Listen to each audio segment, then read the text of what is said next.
नमस्कार मित्रों, SK English classes में आपका स्वागत है। आज हम चर्चा करने जा रहे हैं फ्यूचर कंटीन्यूअस टेंस के बारे में। तो हम यहाँ सबसे पहले इस टेंस की हेल्पिंग वर्ब देख लेते हैं। हेल्पिंग वर्ब है इस टेंस की मित्रों विल शैल प्लस बी, यानी कि विल बी शैल बी। यहाँ पर हमें हेल्पिंग वर्ब लगानी है इस टेंस में। हमें बस केवल एक चीज याद रखनी है कि आई और वी के साथ हम सेल ही लगाएंगे, यानी आई और वी के साथ हम सेल बी का प्रयोग करेंगे और बाकी अन्य सभी कर्ताओं के साथ हमें यहाँ पर विल बी का ही प्रयोग करना है। तो हमें केवल इस चीज को ध्यान रख करके वाक्यों को बनाना है। पहचान इस टेंस की होती है रहा होगा, रही होगी, रहे होंगे। ये फ्यूचर कंटीन्यूअस टेंस की पहचान है। नीचे हम एग्जाम्पल देख लेते हैं। लिखा है पहला एग्जाम्पल, अफर्मेटिव सेंटेंस का एग्जाम्पल लिखा हुआ है, लिखा है वह घर जा रहा होगा। तो हमें मित्रों पता है यहाँ वह है यानी कि ही, तो इसके साथ हम विल लगाएंगे तो विल बी आ जाएगा। ही विल बी एमबी में आईएनजी गोइंग टू हाउस, यानी कि he will be going to house. यहाँ पर अगला एग्जाम्पल हम मित्रों देख लेते हैं, नेगेटिव सेंटेंस का है, वाक्य में नहीं लगा है। एग्जाम्पल हमारा है हम क्रिकेट नहीं खेल रहे होंगे। तो यहाँ पर जो है हमें पता है मित्रों नहीं लगा है, तो यहाँ पर हम विल और सेल के बाद नॉट लगाएंगे। तो यहाँ पर इस वाले वाक्य में हमने वी के साथ सेल लगना है, तो सेल के बाद हमने लगाया है not. We shall not be playing cricket.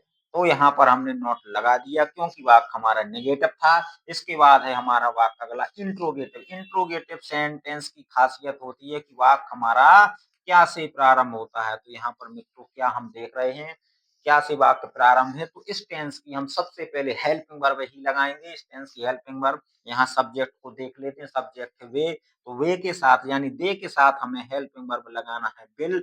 इसके बाद आएगा दे, यानी सब्जेक्ट के बाद हम यहाँ पर बी लगाएंगे, तो विल दे बी। इसके बाद क्रॉसिंग, एमडी में आईएनजी क्रॉसिंग। इसके बाद नदी, ऑब्जेक्ट है the river, will they B crossing the river. इसके बाद अगला एग्जाम्पल यहाँ पर हम मित्रों देख रहे हैं, लिखा हुआ तुम खिलौने क्यों बेच रहे होगे।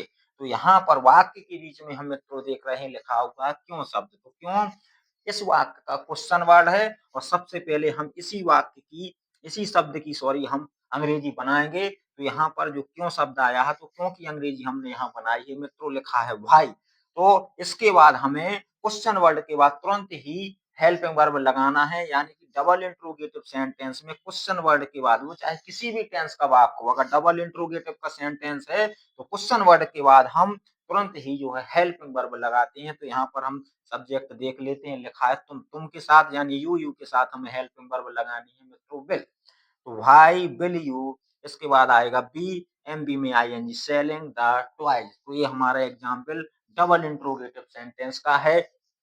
इसके बाद नीचे लिखा हुआ है क्या अध्यापक हमें नहीं पढ़ा रहा होगा। तो मित्रों हम देख रहे हैं इस वाक्य में ये इंट्रोगेटिव तो है ही, लेकिन साथ में यहाँ पर नहीं लगा है।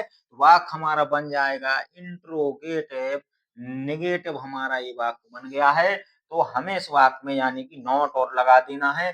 देख लेते हैं नीचे, तो इंट्रोगेटिव है तो हेल्पिंग वर्ब तो आगे आना ही आना है। तो विल टीचर नॉट आएगा हमारा सब्जेक्ट के बाद, इसके बाद हम बी लगाएंगे, will teacher not be teaching us. Us means हमें ऑब्जेक्ट है ये मित्रों। इसके बाद अगला नेक्स्ट एग्जाम्पल लिखा हुआ है वे कल कानपुर क्यों नहीं जा रहे होंगे। तो ये वाक्य हमारा है डबल इंट्रोगेटिव का और नेगेटिव, यानी कि वाक्य हमारा डबल इंट्रोगेटिव नेगेटिव सेंटेंस है। तो हमें क्वेश्चन वर्ड की अंग्रेजी सबसे पहले बनाना है व्हाई, इसके बाद हेल्पिंग वर्ब विल, इसके बाद दे, सब्जेक्ट के बाद हम यहाँ पर नॉट लगाएंगे, नॉट के बाद यहाँ पर बी आएगा, इसके बाद एमबी में आईएनजी टू कानपुर। इसके बाद लिखा है कल, ये अदर वर्ड है हमारा, तो यहाँ लास्ट में हम टुमारो कर देंगे। मैंने कल बताया था मित्रों टुमारो के बारे में मैंने चर्चा की थी।